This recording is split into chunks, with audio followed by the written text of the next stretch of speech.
Kampanye banyak anak, India jadi negara berpenduduk terbanyak di dunia.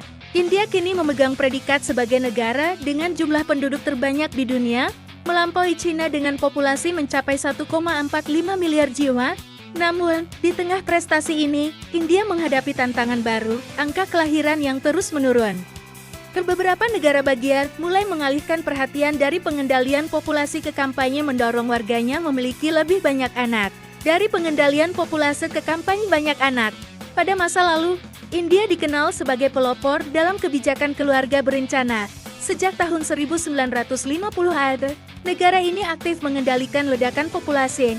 Namun, seiring berjalannya waktu, negara bagian seperti Andhra Pradesh dan Tamil Nadu kini mengalami penurunan angka kelahiran yang drastis, bahkan menyamai negara-negara maju seperti Finlandia.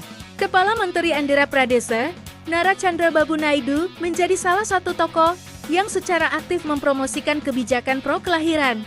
Ia bahkan mengusulkan bahwa hanya mereka yang memiliki 2 anak atau lebih dapat mencalonkan diri dalam pemilu lokal. Hal serupa juga disuarakan oleh M.K. Stalin, Kepala Menteri Tamil Nadu, yang mendesak warga untuk memiliki lebih banyak anak demi mengatasi penurunan populasi. Angka kelahiran di India, tren yang mengkhawatirkan. Pada abad ke-20, rata-rata seorang perempuan di India melahirkan 5,7 hingga 6 anak sepanjang hidupnya. Namun, angka tersebut menurun drastis menjadi 2,01 anak per perempuan pada tahun 2022. Di bawah tingkat penggantian yang diperlukan untuk menjaga kestabilan populasi. Negara bagian selatan seperti Kerala, Karnataka, dan Telangana menunjukkan tingkat kelahiran yang bahkan lebih rendah dibandingkan rata-rata nasional. Faktor-faktor seperti urbanisasi, peningkatan pendidikan, dan biaya hidup yang tinggi menjadi alasan utama mengapa banyak keluarga enggan memiliki anak lebih dari 1. Tantangan ekonomi dan politik di negara bagian selatan. Penurunan angka kelahiran tidak hanya berdampak pada struktur demografi, tetapi juga pada aspek ekonomi dan politik di negara bagian selatan. 1. Ekonomi. Negara bagian seperti Andhra Pradesh memiliki tingkat kelahiran rendah, tetapi tingkat pendapatan per kapita jauh tertinggal dibandingkan negara-negara maju. Misalnya, pendapatan per kapita Andhra Pradesh hanya 1/22 dari pendapatan per kapita Swedia. 2. Politik.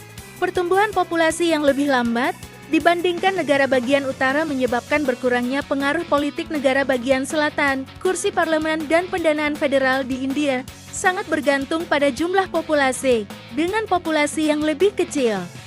Negara bagian selatan menerima lebih sedikit alokasi anggaran, meski memiliki indikator pembangunan manusia yang lebih baik. Apakah kampanye banyak anak solusi yang tepat?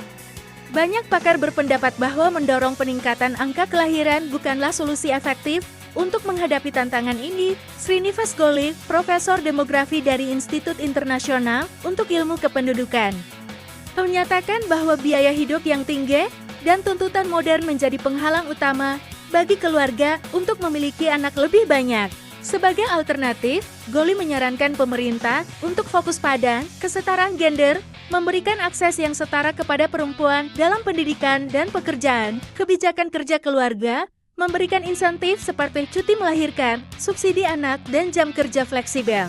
Namun, ia menekankan bahwa membalikkan tren penurunan angka kelahiran sepenuhnya hampir mustahil, mengingat tidak ada negara di dunia yang berhasil melakukannya dalam beberapa dekade terakhir. India, negara berpenduduk terbanyak di dunia, kini menghadapi tantangan penurunan angka kelahiran.